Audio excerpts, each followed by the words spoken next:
الحمد لله والصلاة والسلام على رسول الله وبعد.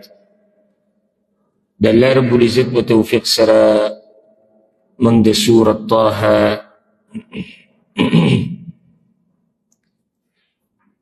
یو کم اویا نمبر آیته پورې 9 نمبر آیته پورې خبره ختمه کړې وه.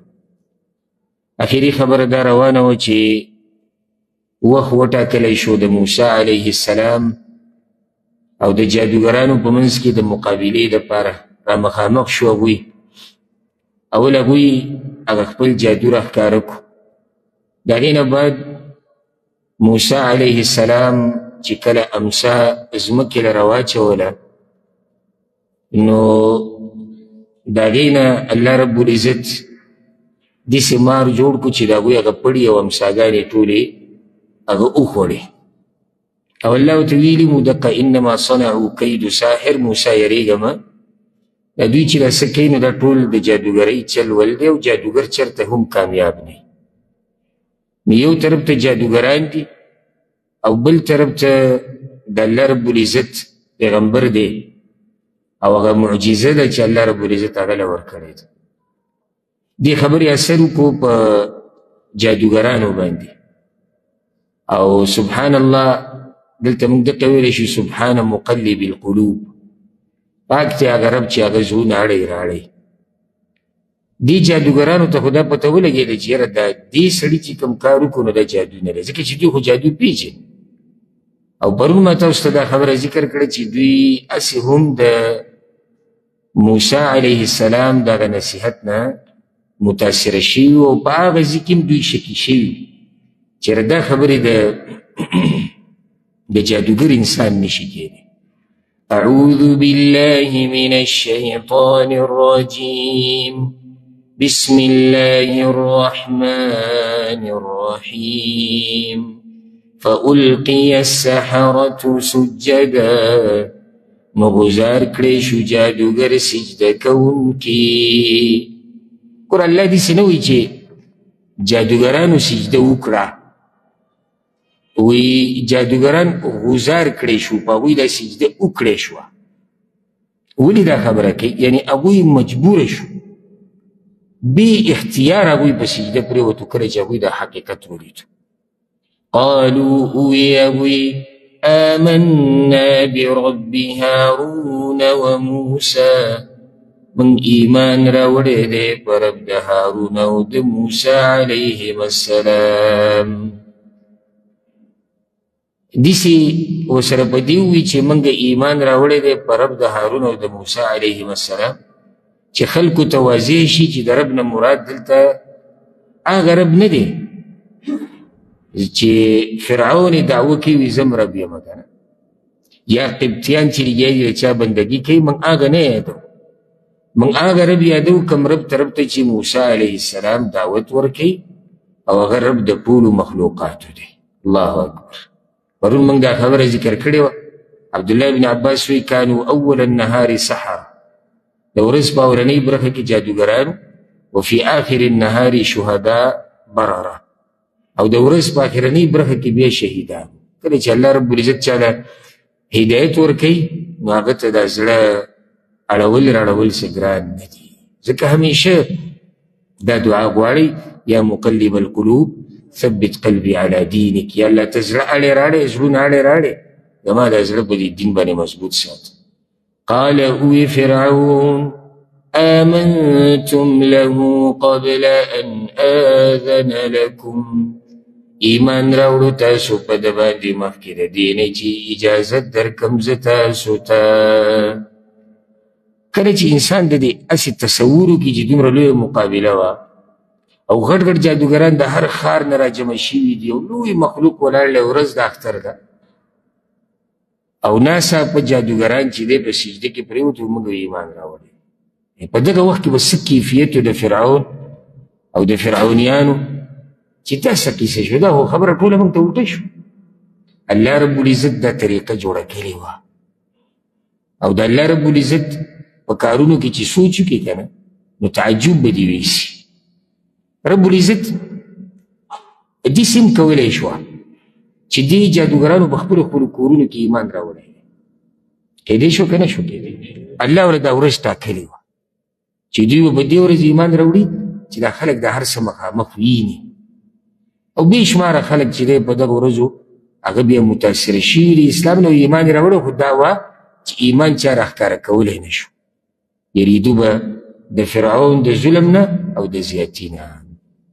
فرعون ورته یې ښه ما نه تاسو اجازت نه دی اخیستی او زه ایمانونه راوړئ.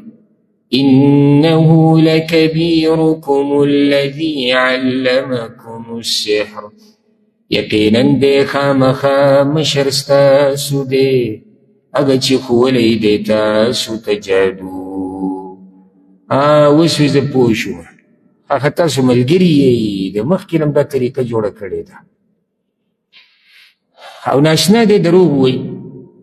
یعنې څنګه موسی علیه السلام د دوی سره میلاو دی او موسی علیه السلام خو پرون د مدین نه راغلی دی، یعنې نږدې وخت کې هغه د مدین نه راغلی دی او هغه په مدین کې څو کاله تېر کړي دي. نو کوم ځای کې د هغه ملاقاتونه دوی سره شوي دي؟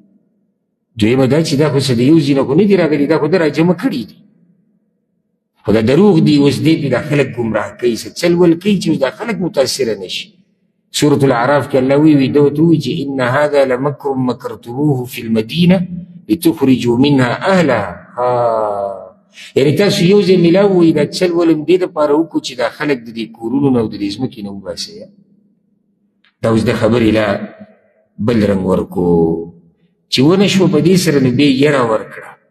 فلأقطعن أيديكم، بس پرې به کم لاسونه ستاسو، وأرجلكم من خلاف، او خپې ستاسو رد و بدل،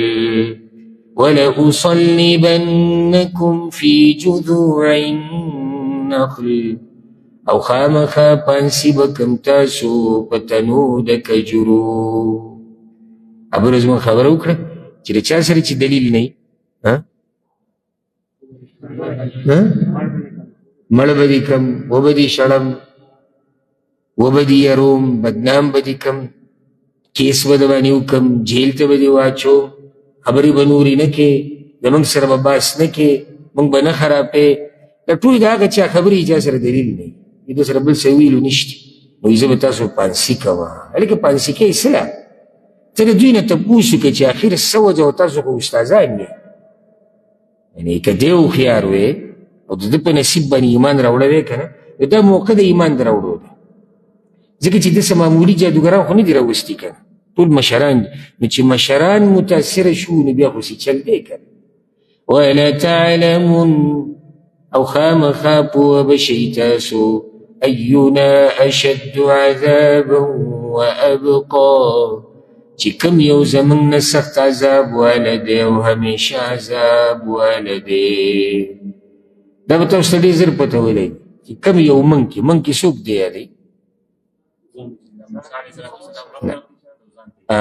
د موسی علیه السلام رب ته او ذات ته اشاره چې تاسو به زر پوه شئ په دې خبره چې دا کوم رب چې تاسو په ایمان راوړی دی دی سخت عذاب ورکوي که زه سخت عذاب ورکوم. ایمان د هغوی زړونو ته کوشي او ایمان چې زړه ته کوشي هغه په دې خبرو نه هېرېږي. قالوا یا هغوی لن نؤثرك على ما جاءنا من البينات، هیڅ چېرې نه غوره کوو موږ ته هغې باندې چې راغلي دي موږ ته د ښکاره دلیلونو نه. داسې رقم اقلانو خبرې کوي، موږ ته ښکاره دلایل راغلي دي. نو اوس څه چل وکړو؟ هغه رښتینې دلایل، هغه حقیقت پرېږدو او تا له ترجیح ورکړو په هغې باندې، تا له ترجیح درکړو په هغې باندې. یو اثر کې داسې راځي، امام ابن ابي حاتم بیان کړی دی، وی دا جادوګران اکرمه رحمه الله وی دا جادوګران 900 اما بل تاسو چې دې کې اختلاف دی چې دوی شمار څو. نو دې فرعون ته د مقابلې نه مخکې ووایي که ان یکن هذان ساحرین، که په رښتیا دا جادوګران دي که نه، نو موږ دله د دې ګرنټي درکوو چې موږ به پرې زورور کېږو. لکه چې دا خو ټول نه اوچت جادوګران په دغه ملک کې دغه علاقه کې هغه دا دي. فانه لا اسحر منا، ځکه زموږ نه اوچت څوک وایي نشته. او که چېرته دوی د الله د طرف نه په رښتیا رالېږلی شوي نو د اوس نه ته موږ وایو چې بیا به ګوره زموږ وس نه راسي. نو څنګه چې دوی دا حقیقت ولیدو اوس ډایرکټ په سجده پرېوتو. داسې ویلی کېږي چې الله رب العزت دوی ته په سجدو کې د دوی هغه ځای وښو په جنت کې چې کوم به دوی ته میلاویږي. نو د هغې نه دوی دومره متاثره شو او هغه حقیقت چې ولیدو وی فرعونه خبرې مه کوه، دا خبرې مبرې پرېږده، موږ ته نه غوره کوو په هغه دلایلو باندې کوم چې موږ ته ښکاره شو. والذي فطرنا او په هغه ذات چې پیدا کړي یو موږ، اوس تا غوره کړو په هغه ذات، هغه موږ پیدا کړي یو، دا موږ رب دی. فاقض ما انت قاض، نو فیصله وکړه هغه چې ته فیصله کې، څه چې دې مرضي اکوه. انما تقضي هذه الحياة الدنيا، یقینا ته فیصله کې په دې ژوند دنیوي کې. صحیح ده ته به زورورې، خو ستا فیصلې صرف په دنیا کې چلیږي، په آخرت کې به څه کوې. زموږ سره یاره د آخرت ته دنیا کوه چې څه کې کوه. تاسې د ایمان د هغوی د زړونو ته کوچې سړی ورته حیران شي چې بعض داسې مؤمنان به ویني چې هغه به پیدایشي مسلمانان او د هغوی دومره ایمان نه وي، دنیا ته ټینګېدی نه شي. انا آمنا بربنا، یقینا من ایمان راوړی دی په رب زمون.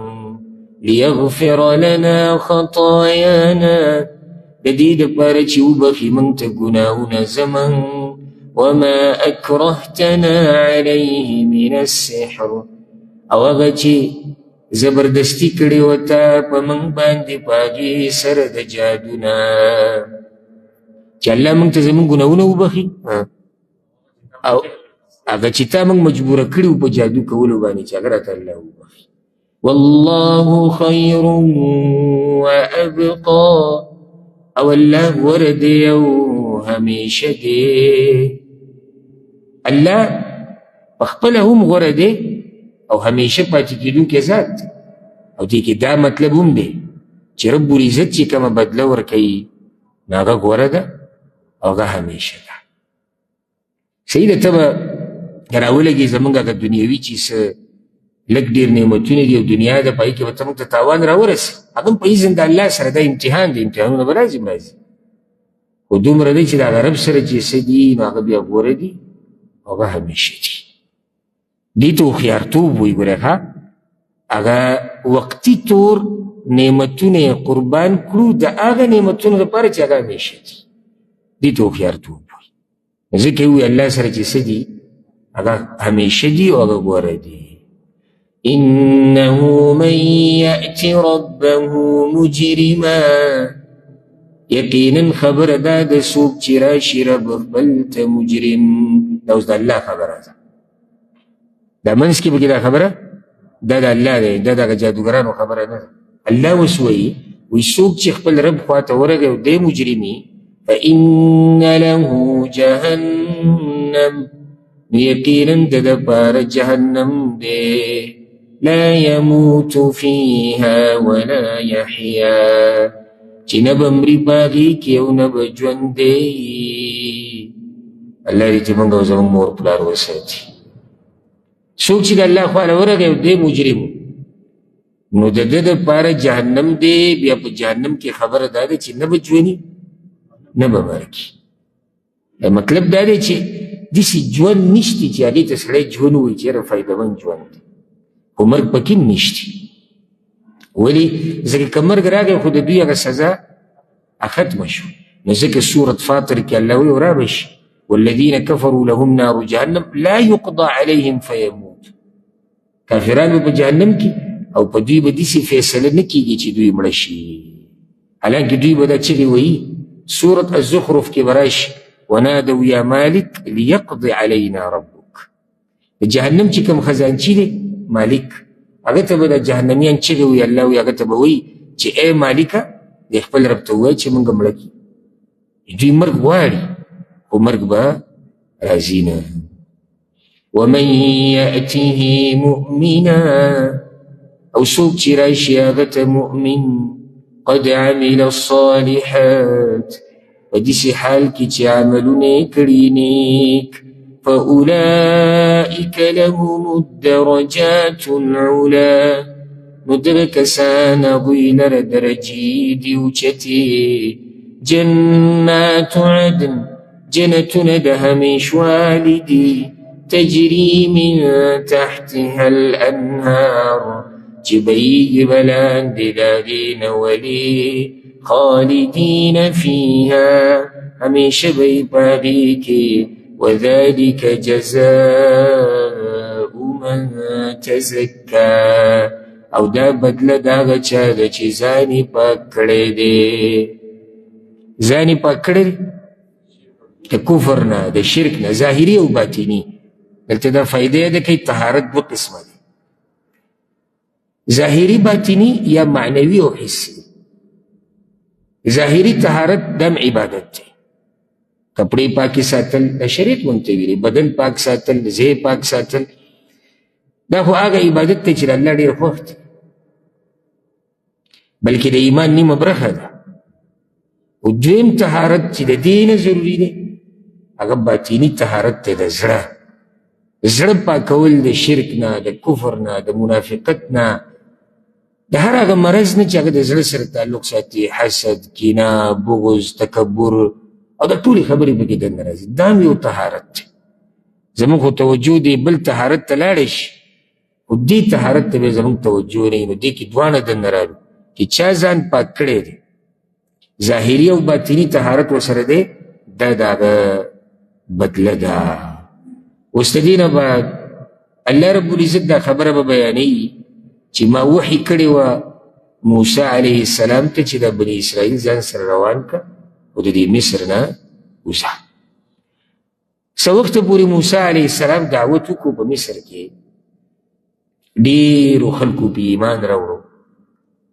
او دا فرعون پا خاندان کے و داگا پا ملگرو کے پا خاصو خلقو کی هم بازو خلقو ایمان روڑو کو یریدو زکی چی زور ٹول داگاو کله چی بیا فرعون خزور ولگو دا بنی اسرائیلی بیا دینا با دیر تنگول چی حالتا اگر زلیل شو و شرمیدو نو خزوری ورکو رب العزت اجازت ورکو موسیٰ علیہ السلام تا چی تا بنی اسرائیل دا زان سر روان کاو دا مصر نا اوزا چی دا قوم دا بنی اسرائیل دا دی فتنی نا بچ ادھا وقت پوری با دوی پٹ پٹ عبادتونا کول پا کورونو کی او دیسی حالاتو لگا سنگ چی پا مکہ کی پا مسلمانانو بانی پاولا کی سورة یونس کی اللہ دا خبر ذکر کردی دا وی ما وحی کردی و موسیٰ علیہ السلام تا و دا غرورتا ان تبوأ لقومكما بمصر بيوتا واجعلوا بيوتكم قبلة چی تاسو دا موز دا زیب و دا خپلو کورونو کی جوڑ کی دا موزونو با کور کی کوئی ولی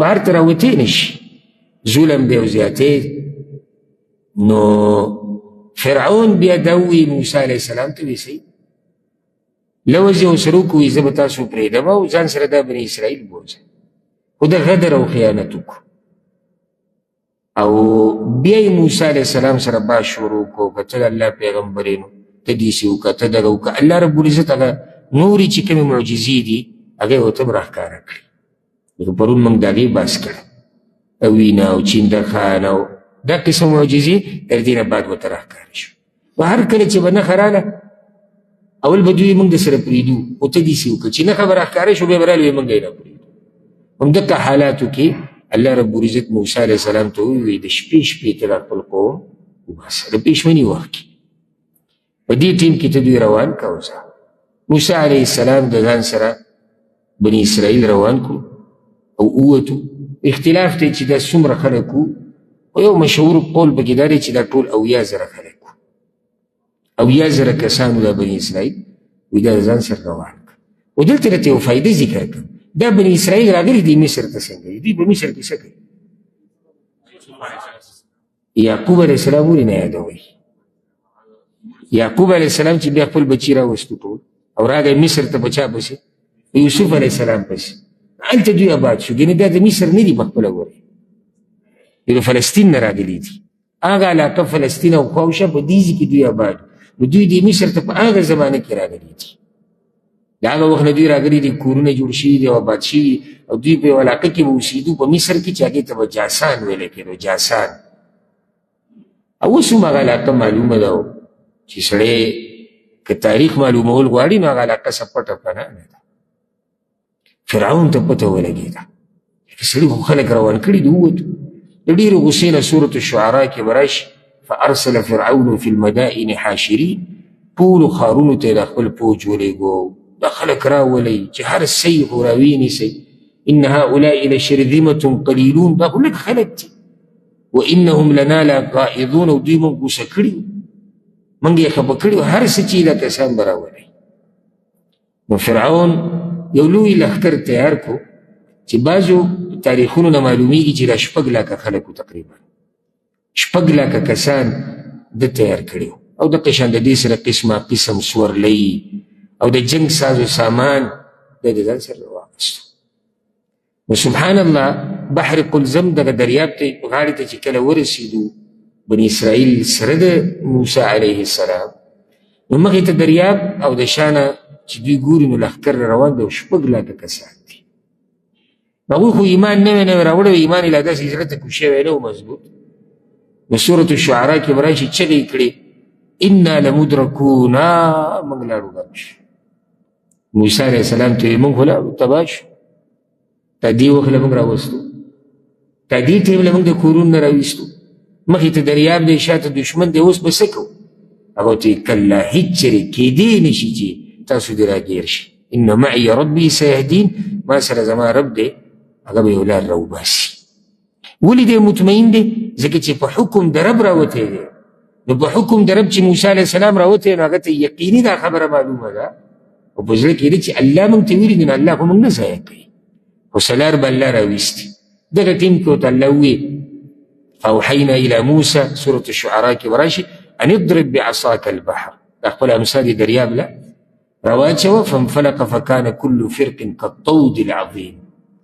نو پای کې لار ووته او هر طرف ته د اوبه داسې ودرېدي لکه غټ غټ غرونه چې ولاړ دوی پکې تېر شو او الله رب العزت هغه ته ووایي وترک البحر رهوا.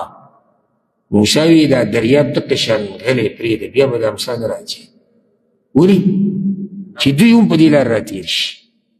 انهم جند مغرقون سورة الدخان کې به راشي.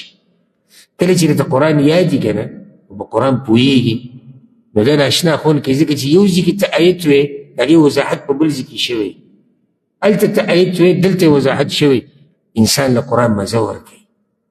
اوس خو داسې زمانه ده چې هر سورګیری شاګول دی نوي نوي پکې راوتې دي د قرآن دا نوي نوي ترجمې مې اورېدلې څوک څه وایي او څوک څه وایي او ځان سره یې نوم د قاریانو ماریانو لیکلی او کله یوه ترجمه او کله بله ترجمه اوسې مسخرې او ټوکې د الله په کتاب پورې قرآن باندې چې په صحیح معنو پوه شوې که نه او داسې پوه شوې او هغه مراد درته معلوم شو کوم مراد چې د الله دی هغه نه چې د چا د خواهشات وي نو ته به د قرآن هغه خوند وینې او په خپل ژوند کې به تبدیلي وینې د قرآن په لاس الله دې هم په قرآن باندې پوه کړي.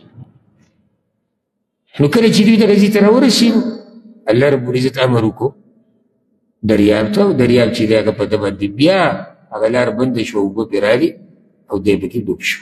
هغه ټیم کې د چغې ووالې سورة یونس کې دي آمنت انه لا اله الا الذي آمنت به بنو اسرائیل. هغه الله مې ایمان راوړو په کوم الله باندې چې بني اسرائیل ایمان راوړو. الله ورته الآن بس ته اوس ایمان راوړې وقد عصیت قبل وكنت من المفسدین. د دې نه مخکې خو ته لوی ورانکاری وې غټې غټې خبرې به دې کولې زه رب یم او زه دا یم او زه دغه یم اوس ته ایمان راوړې. او انشاءالله د دې ښه تفصیل دا قصه به راځي په سورة الدخان کې په سورة الشعراء کې په ډېرو ځایونو کې به دا واقعه راځي خو دلته مونږ خبره لږ اوږده وکړه ځکه چې بار بار بیا د تفصیل دا مونږ نشو بیانولی. الله وی ولقد اوحینا الى موسی او یقینا وحی کړی ومن موسی علیه السلام ته ان اسری بعبادی چې د شپې بوزه بندګان زما. مونږ چې وایو اسراء او معراج اسراء ته اسراء ولې ویلی کېږي دا سفر رسول صلی الله کله کړی شپې کړی نو بوزه بندګان زما. فاضرب لهم طريقا في البحر يبسا نو اوه دوی لره لاره په دریاب کې وچه. دلته الله خبره مختصر کړه لا تخاف دركا ولا تخشى نبا يريگی تدلاندی کیدونا و نبا یریگی دغر کیدونا ندی دشمن را گیرولیش او ندی دو بلو بولیش مطمئنوس فأتبعهم فرعون بجنودي نور پسی شو پاگوی پسی فرعون سرد لخکرو داغا فغشيهم من اليم ما غشيهم نو پت کڑلگوی لرد دریاب ناغا اوبو چی پتی کڑلگوی اوبو پیرالی او اگوی طول غر کڑو پاگا اوبو کی او طول پایی کی ختم شو دیزی که اللہ رب العزت وی فغشيهم من الیم ما غشيهم او یم پاربی کسی تاوی دریاب تاوی فغشيهم من الیم ما غشيهم سبحان اللہ دریاب مقہ دے الیم ورون منگ دا خبر ذکر کڑی وا اللہ رب العزت دی صورت کی ہوئی چی منگ وحی کڑی وا دا موسیٰ علیہ السلام مورت چی کلا تویری دی او دوی راتلو استاد ازوی مرکاو نماشون سر بسو کی تاسولی گلی ہے ماشون با دریاب تا گزار کی صندق تا بے ورواز او فقدی فیه فی الیم التم یم تکید دلتم یم دریاب یو دی و الت داگه سر داگه ماشون سر دا اللہ ساتنا و دلت شپگلا کلاف کرده او بطول تباکی دلالت پا دی باندی کئی چی کلا دا اللہ رب العزت مرست تاثری کنا تو زوروری بیا تو کامیاب چی اللہ پری خودی و دا اللہ مرست دا سرنو او دا اللہ ملگرتیا دا سرنو نو تو بیا ایسوم بی ذکا ہمیشہ دا سوال کوا اللہ تا وی اللہ زمان مرستو دا طول دنیا دا سر ودری گی او دا اللہ مرست دا سرنی نو تا سر ایسوک نشتی ایسوک دا سر نشتی چی دا طول دنیا دی آوازی پریدی او اللہ استا ملگره و استا مرست کئی نتا تو سوک سے نیشی وی کل مثال پیدا دی ماشوم پا صندق کی بند پروت تی او اللہ ساتنا کئی او شپگلا کا لخکر دا فرعونیانو قسم اسلحا او ساز و سامان دا جنگ او سورلی او هر سو سر دی او بیا مغرق کی ولی زکی چی دلتا اللہ دا دوی ملگرتیانا کئی مخي اللوي وأضل فرعون قوما أو قمراك فرعون خبل قوم وما هداو لاري ورتونخوا دا قوم دا فرعونيان چه سمرم قمرا شويري چا قمرا كريو فرعون قمرا كريو اللوي نيغ لاري ورتونخوا وسدين بعد الله رب العزت باز نعمتنا شماري بني إسرائيل تچه بدوي بني كريو باز احسانات دا کمو یهودو تی چی دا خبر روانه دا خود رسول صلی اللہ علیہ وسلم زمانه کی وکر او نعمتونو تا آگا شماره لکی چی اللہ دا دوی پنی کنو باندی کری دلتا دا خبر یاد کی و مشرانو بانی احسان دا پا کشرانو بانی احسان دی کسوک زمانگا پلارنی کسر خو کی کنا او خی کری دی نو دا خی گوره زمانگ سر کری دی نزک اللہ رب العزت دوی تا سرائے دی دا گا زمانی چی کم زمانه کی وحی روانه و دا آغا زمانی بنی اسرائیلو تا دا خبر رای دی چی ستاسو و پلارنی کبانی ما دومره لوی احسانات کری فکار داو چی دی احسانونو با بدل کی تاسو میں احسان کرده او تاسو خالص دا اللہ بندگی کرده و دا کم پیغمبر چی ما کرنه در لے گلے دی دیم منلے وی و دا خبرو تنوارے خود دی یا بنی اسرائیل اے بنی اسرائیلو اسرائیل لقب دا چا دے یعقوب علیہ السلام نو دوی تا لکه دیسی آواز ہوتا کہ اے دا نیک سڑی بچو منس کی ہوتا دا نصیحت پروت دے جستاسو آگا نیکا چی دے خوب دیر دیندار سڑے و خود اللہ پیغمبر ہوتا سو لاغا پلار روان نشو ذکر ہمیشہ دوی تا آواز دکا کی یا بنی اسرائیل اے دا یعقوب علیہ السلام بچو قد أنجيناكم من عدوكم یقیناً بچ کڑی من تاسو دا دشمن ستاسونا کلی بچ کڑی کلی دریابی چی واراوی دلته مراد دقه دي چې ما تاسو بچ کړئ دشمن ستاسو نه یعنې په دریاب مې واړولې او هغوی پکې غرق شو. وواعدناكم جانب الطور الأيمن او وعده کړي و موږ تاسو سره د طرف د تور خی طرف تور سینا ته مراد دی. او دا قصه تفصیلا د دې بیا ډېر تفصیل په دې قرآن دا اولنۍ برخه نه ده په هغې کې راځي خو مختصر دا دی چې کله دوی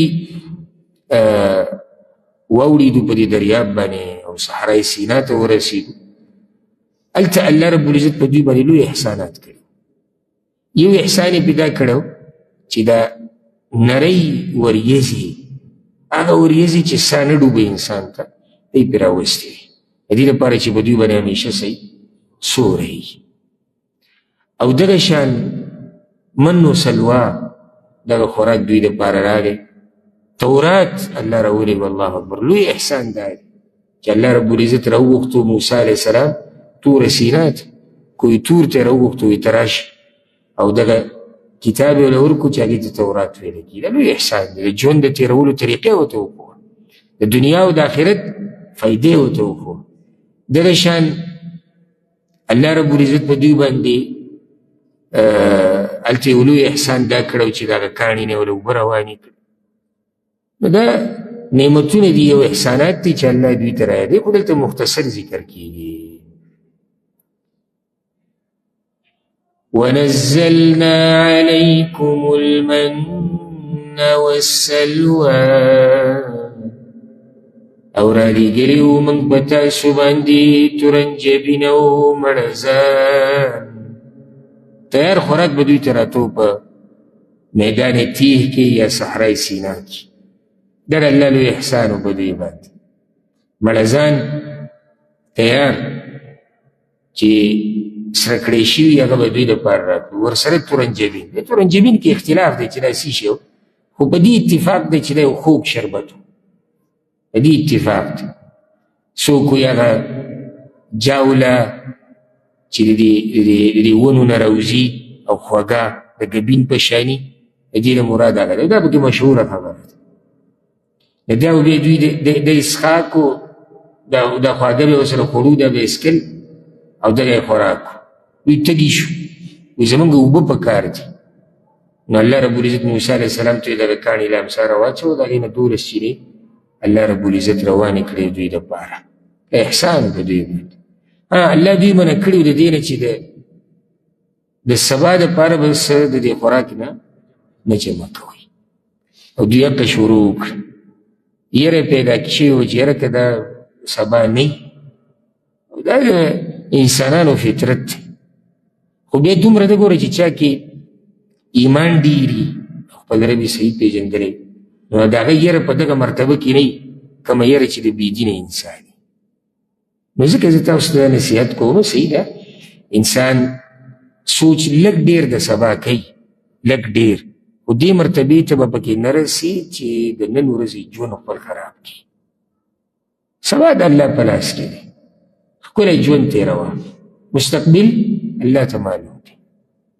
که ته د بچو رزق دومره غم وړی چې خپل ژوند دې پې تباه کړو د نن نو ته سرب خو نه یې چې رزق ورکوې.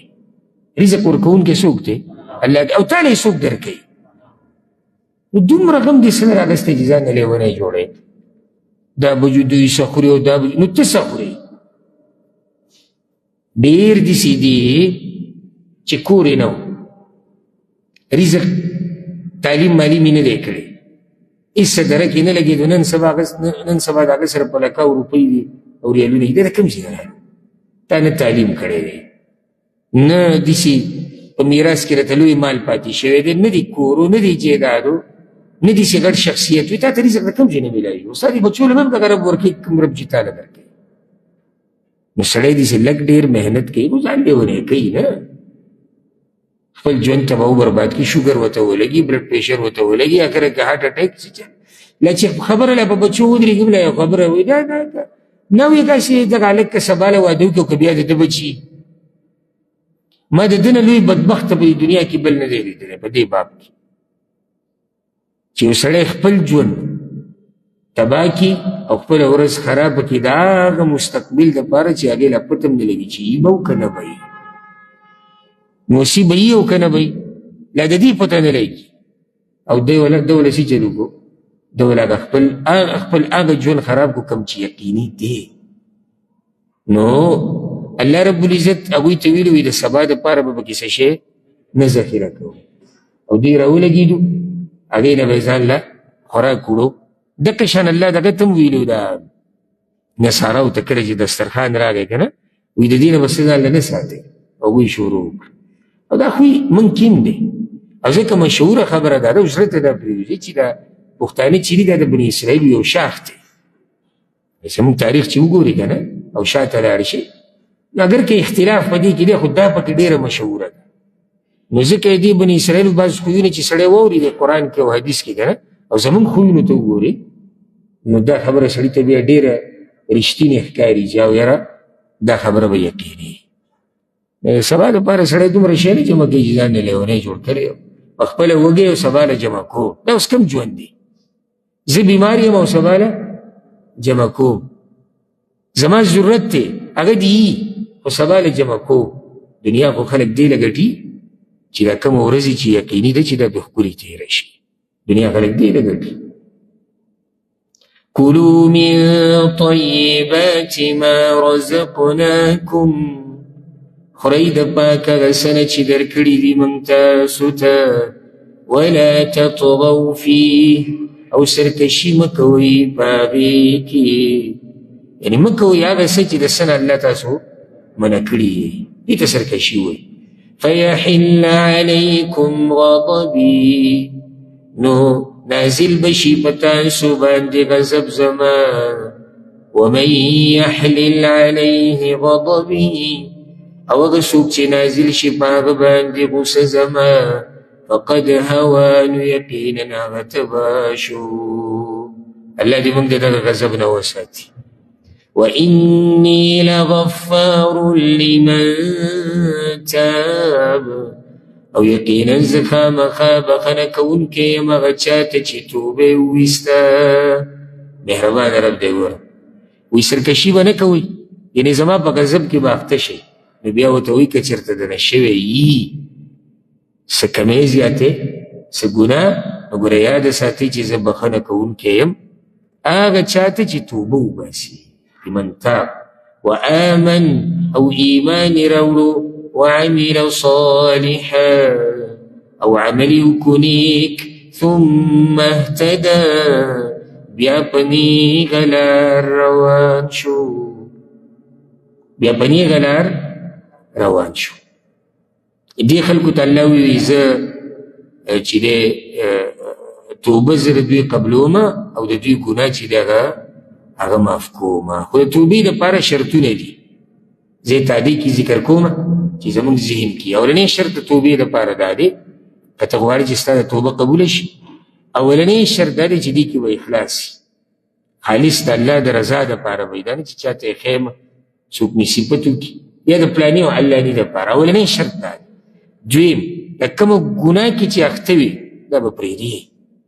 درېیمه دا به دې مکمل عزم او پخه اراده وي چې دا ګناه به بیا نه کوو. څلورمه خبره هغه دا ده چې مرګ پورې به ته په دې ګناه باندې پښیمان یې. او اخرنی شرط هغه دا دی چې د توبه به په هغه وخت کې ویستلی کېږي چې هغه د توبې د قبلېدو وخت وي. د توبې د قبلېدو لپاره یو وخت عام دی د ټولو خلکو، یو د هر انسان خاص دی. هر انسان خاص هغه روح مرۍ ته رسېدو پورې، چې ځنکدن د چا شروع شو، روح دیزې ته راورسېده مرۍ ته، نو بیا توبه نه قبلېږي. که دې نه بعد څوک توبه وباسي هغه الله نه قبلېږي. دویمه چې نور کله د مغرب نه راوخېږي، نور اوس راخېږي د مشرق نه، چې کله قیامت ته نږدې نور د مغرب له طرف نه راوختو، نو بیا د هېچا توبه نه قبلېږي. نو دا اخرنی شرط شو. وما أعجلك عن قومك يا موسى، او سشي پتا دی راوستی تا دا قوم خپلنا اے موسى. هلته الله رب العزت راوغوښتو موسی علیه السلام ملاقات دپاره. ووعدنا موسى 30 ليله، دا ملاقات و د 13 شپو دپاره. د 13 نه څو شو؟ 40 شوې، لږ شپې پکې بیا زیاتې شوې. نو الله ورته وایي ته به پلاني مقرر وخت له راشي موسی. نو هغه د هغه وخت نه مخکې لاړ. کوم ټیم چې ایښودی شوی و د ملاقات او د خبرو، موسی علیه السلام د هغې نه مخکې کویتور ته او غزې ته ورسېدو. د ډېر شوق د لاسه نور انتظار ترې نه کېدو. او موږ یې نه ملامته کوو په دې کې. دې کې به څوک ملامته کړي؟ که موږ ته اوس څوک ووایي یو د الله نیک بنده، یو شخصیت چې موږ ورسره محبت کوو دې لپاره چې الله ته نږدې دی، دا زه د دیندارو خلکو خبره کوم.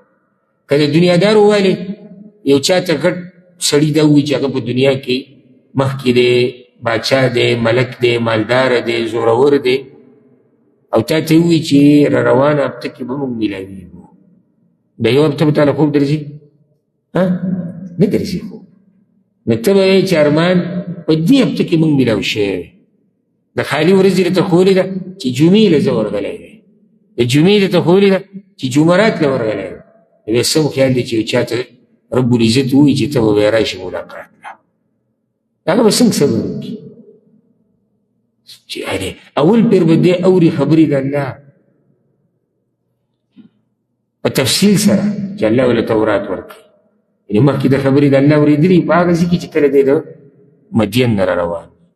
خو هغه خبرې او دې خبرو کې فرق دی. دلته تفصیل دی او ملاقات ته څو شپو دی؟ د 13 اوږد ملاقات دی. اوږدې خبرې دي، لنډې نه دي. نو به د تادي وکړه، لاړ مخکې ورسېد. الله ورته وایي ته خو ډېره تادي دې ونه کړه.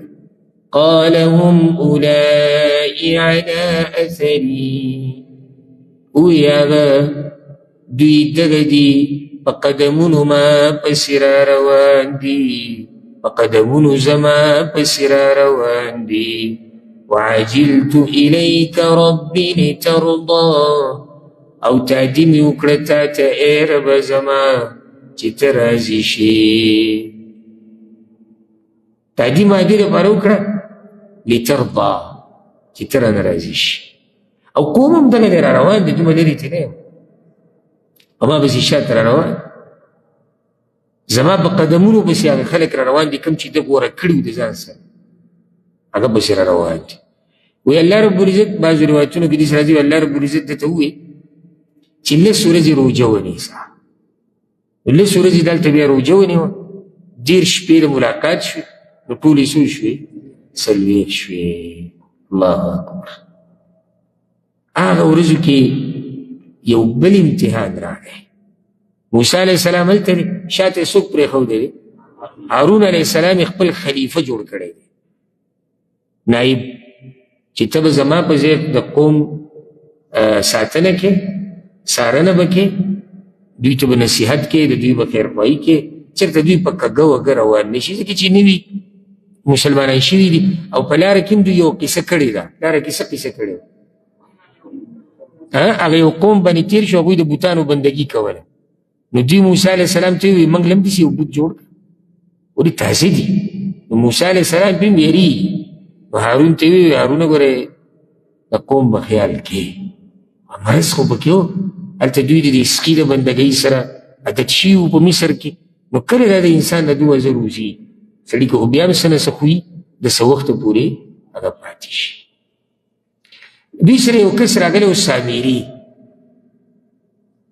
او دا ډېر خبیث انسان دی. په هغه خلکو کې و چې د غوا بندګي به یې کوله، او د ده نسبت هم د یهودو یو ټولګي ته کېږي.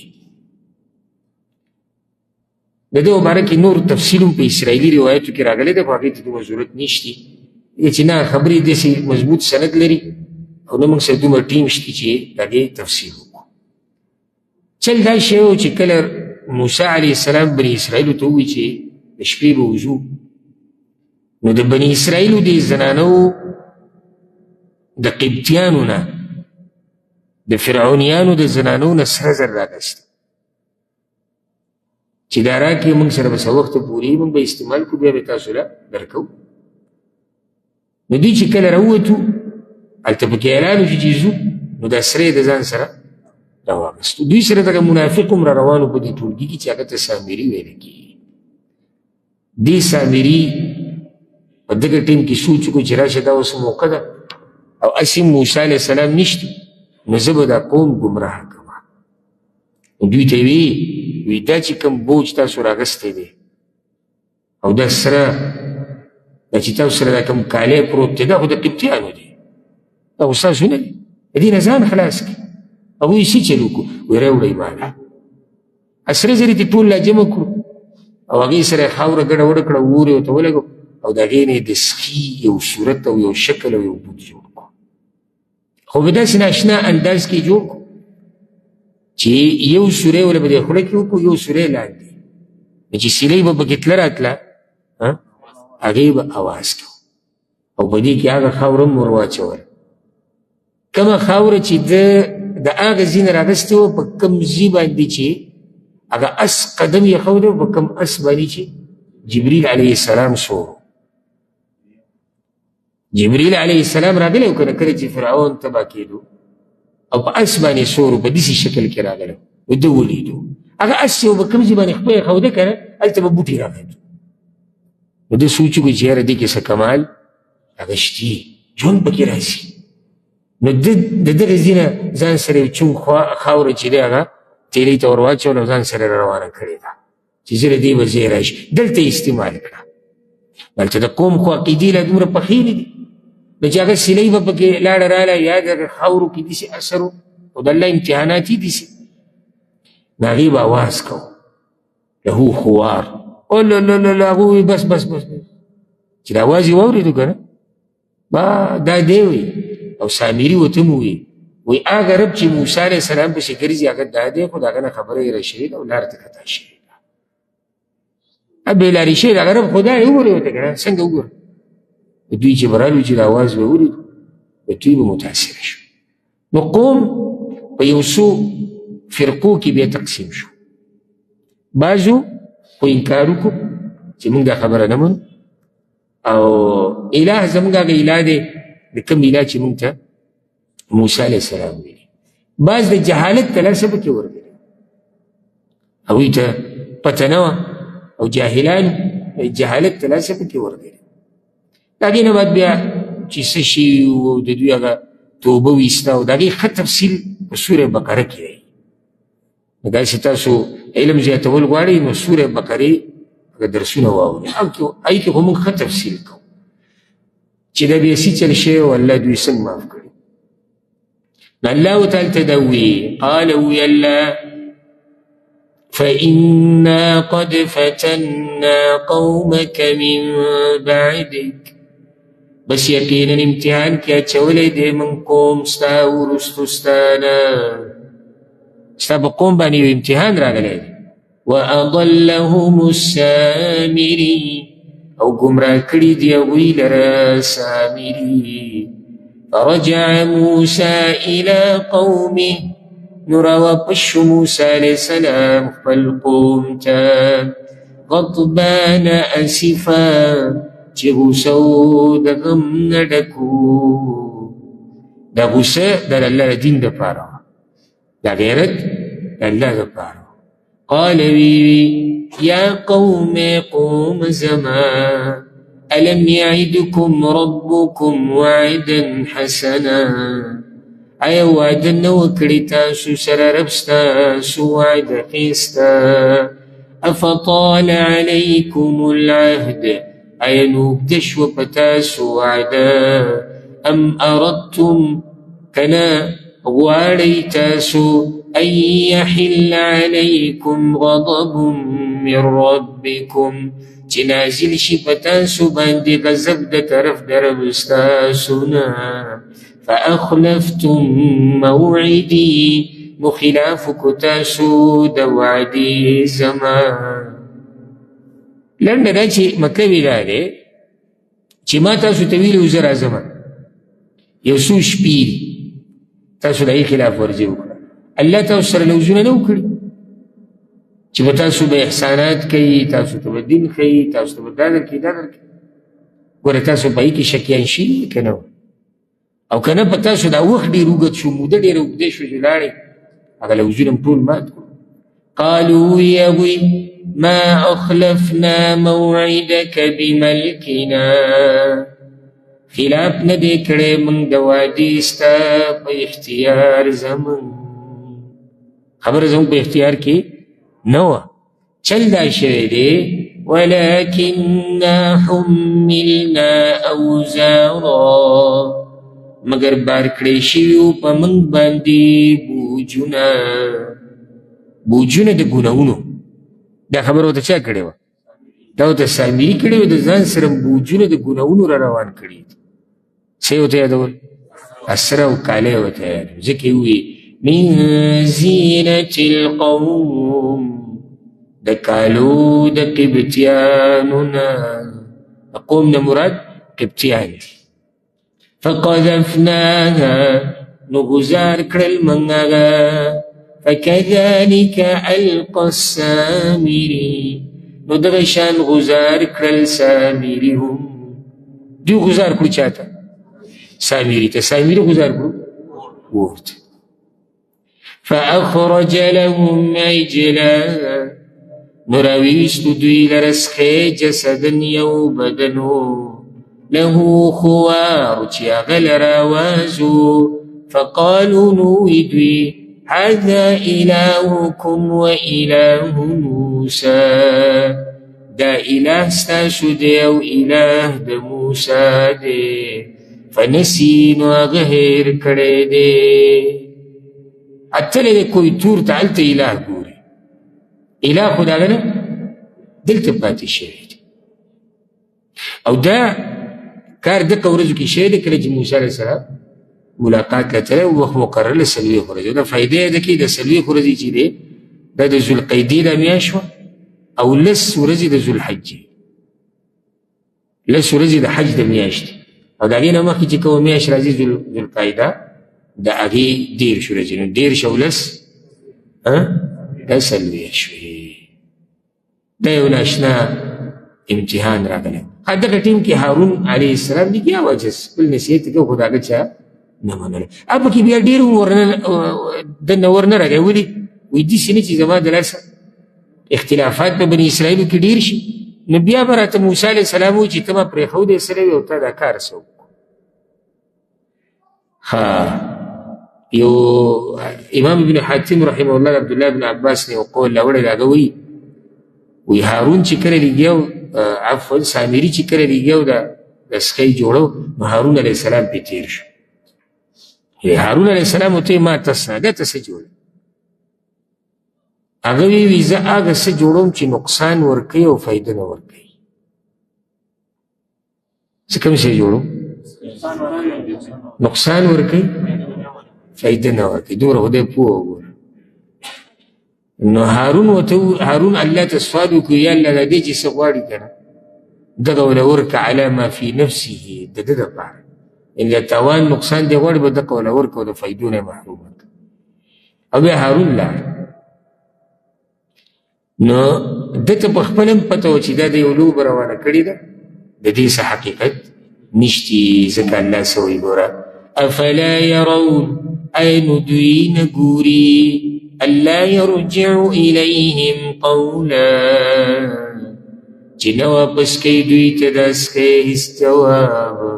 الله اکبر. الله وایي د دوی عقل کوم ځای کې دی؟ دوی چې راچغې دي سخي ته وایي او پراته دي ورته داسې دوی له جواب ورکوي. نو دا څنګه رب دی چې خبره نشي کولی؟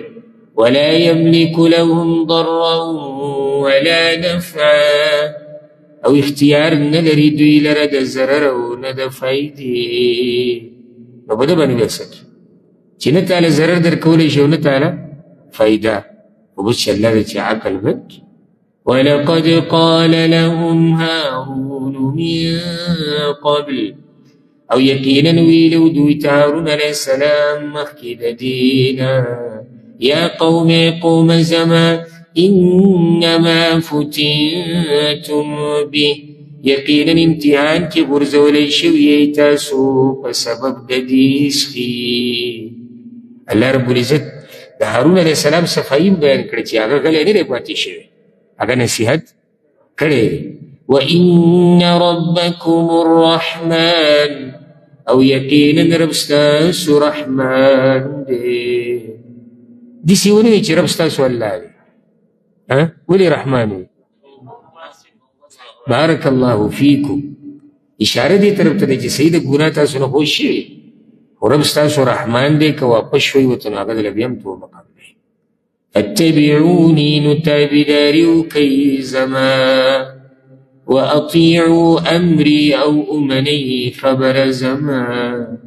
قالوا وغيوي لن نبرح عليه عاكفين، همیشه به یو من پدې من جوران، من خو به دې سکي ته پراته، من ستا خبره نه اورو، من به من جوران یو، من به عبادت کوو.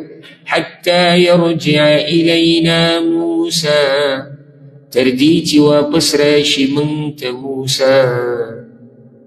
چې موسی علیه السلام راشي نو موږ به بیا یو فیصلې ته یو خبرې ته رسو، خو ته ځان مستړی کوه، ستا خبرې موږ نه منو. الله اکبر. دغه صفا خبرې ورته وکړه. دې کې چې دی دغه راغی دا موسی علیه السلام راغی، خو سم غوسه وکړه. تختۍ چې الله وله ورکړې چې تورات پکې وایي په زور کېښودې، او دا رورې د ګیرې نه او د سر د ویښتو نه راولي د ډېرې غوسې. نو چې څنګه راغی رور ته یې وویې، قال وی موسی علیه السلام یا هارون هارون ما منعك اذ رأيتهم ضلوا، سمنه کړې ته کله چې ولیدل تا دوی چې ګمراه شو. تا به خپلو سترګو ولیدل چې دوی ګمراه کېدو، نو ته څه شي منع کړی د نصیحت نه؟ تا ولې دوی ته نصیحت نه کړ؟ الله تتبعن، زما تابعداري دې ولې نه کوله؟ افعصیت امری، ایا نافرماني وکړه تا د خبرې زما؟ سم غوسه دی او له هغه عجز لا خبره شروع کړې م نه، تپوس یې ټینګ نه دی کړی. ایماني غیرت دی. ته ګورې ته دغه شان غلی ناست او د سر د دې ویښتو نه د ګیرې د ویښتو نه ورځې رایښ کوه. قال هغه ووی یا ابن ای د مور زویه، لا تأخذ بلحيتي ولا برأسي، منی سګیره زما و نسر زما، سختي مه کوه، لږ ګزاره وکړه. نو ده ولې عذر ومنو؟ ولې وله عذر ومنو؟ ده د موسی علیه السلام عذر منلی، ښه په ارام یې ورته وویل. ولې وله دا عذر منلی دی؟ معذور دی، ځکه چې دا ایماني غیرت دی. قوم خپلې بل دا پیغمبر دی، ذمهوار دی. نو ده ورته ویل مور زوی، دا مور ورته ولیدی د پلار زویم دی، خو دا مور ډېره مهربانه وي، په نسبت د پلار د مور مهرباني ښکاروي. پلار چې دی د خپله مهرباني اکثر هغه پټه ساتي. ځکه موږ هم په مخه مور یادو، پلار رانهیږي. مور کې دا چلي چې په مخه دا ماشوم رانیسي او ټکه ښکلوي، په مخه یې ښکلوي او چتې ولګي. پلار دا کیسې نه کوي. که چېرته کله ناکله وکړي هغه ای نور سړی داسې یم نه که زه درته حقیقت او رښتیا ووایم. په مخه سړی د ښځو بیا دا الله زما د زړه ټوټه رانه الله ښځو پورې مزه کوي. سړی زه دا نه یم چې د بچو ښکلول نشته، هغه یو موقع ده راغله سړی نو ده ورته دا مور رایاده کړه چې اوس دې مهربانه شي او په زړه کې نرمي راشي. نو ګیره یې وله نیولې وه. دې ځینې علما دا فایده راوباسي چې دلالت کوي چې د هارون علیه السلام غټه ګیره وه، ځکه چې معمولي ګیره هغه نه نیوی کېږي. او دا درته فایده ذکر کړم. څومره انبیا او پیغمبران رسولان چې دې ځمکې ته راغلي دي، الله رالیږلي دي، د یو نه هم دا نه دي ثابت چې ګیره یې وړه کړې. د دې نه اخوا که بیا تاسو سره نورې مسلې اگر وباسي، ما ورته خبره لنډه ختمه کړه. څومره انبیا او رسولان چې راغلي دي د یو نه هم نه دي ثابت. دا خبره د فطرت برابر ده، یعنې شریعت هم موږ ته ویلي دي او د فطرت سره برابر. ګوره شریعت چې د کومو ویښتو موږ ته ویلي دي چې وایلی، فطرت هم دغه معنی لکه اوس ویلې برید سپک کوي صحیح ده که دا برید چې غټ شي او په دې شونډو پراته وي او هغه په ډوډۍ کې لګي هغه په څښاک کې لګي نو فطرت دا معنی چې برید واړه کول پکار دي شریعت تا ته دا وایي ترخونو ویښته لرې که نامنه لاندې ویښته لرې که زیرې نه فطرت هم دا وایي عقل هم دا وایي چې دا ویښته که دې غټ کړو ګندګي پکې جمع کېږي نو دغه شان اوس ما ته خو حکمت نه دی معلوم په دې کې چې د دغه خلکو دا فطرت څه وایي دا کوم چې دا ګیرې خرې چې دې کې څه کمال دی یعنې برید خو موږ خبره وکړه د برید خبره وشوه د ترخونو ویښته موږ لرې کوو د هغې شریعت هم موږ ته ویلي دی او صحیح عقل یې مني نامنه لاندې ویښته لرې کول د هغې وجه معلومه زنانه په مخ باندې که ویښته راوخېږي شریعت هغې له اجازت ورکړی چې لرې کړي فطرت هم دا مني د زنانه په مخ باندې ویښته مناسب نه دي چې دی لرې کړي خو چې دا نارینه لګیا یو د مخ نه ویښته لرې کوي یا بلکل خري یا پکې ډیزاینونه کوي یا څوک وایي چې په دومره قدمه کې ښکاري او څوک وایي چې دغه قدمه کې ښکاري نو که دوی ته بیا څه حکمت معلوم و هغه دې بیا موږ ته بیان کړي چې عقل دا وایي فطرت دا وایي چې دا ګیره دې لرې کړی شي والعیاذ بالله حالانکې دغه عقل او دغه فطرت دا د شریعت خلاف دی انی خشیت یقینا زه یېرېدلی وم ان تقول چې ته به وې فرقت بین بني اسرائیل چې تا جداوالی راوستو په منځ د بني اسرائیلو کې ولم ترقب قولي او لحاظ دې نه دی کړی زما د خبرې زه له دې نه یېرېدم دی چې پکې ډېر نه یم ورننوتې نو د دې د لاسه ور ما نصیحت کړی دا خو الله ګوی وکړه الله ویلي هارون هغه نصیحت کړو علیه السلام هغه خپل کار کړ سبا به انشاءالله شروع کوو د 95 نمبر آیت نه 95 نمبر آیت نه بیا موسی علیه السلام خبره کړې ده د سامري سره دا به انشاءالله سبا ذکر کوو رب العزت دې موږ د هر قسمه فتنې نه وساتي او الله دې موږ په توحید باندې او د رسول وسلم په تابعداري باندې د مرګ پورې ساتي هذا والله اعلم وصلى الله وسلم على نبينا محمد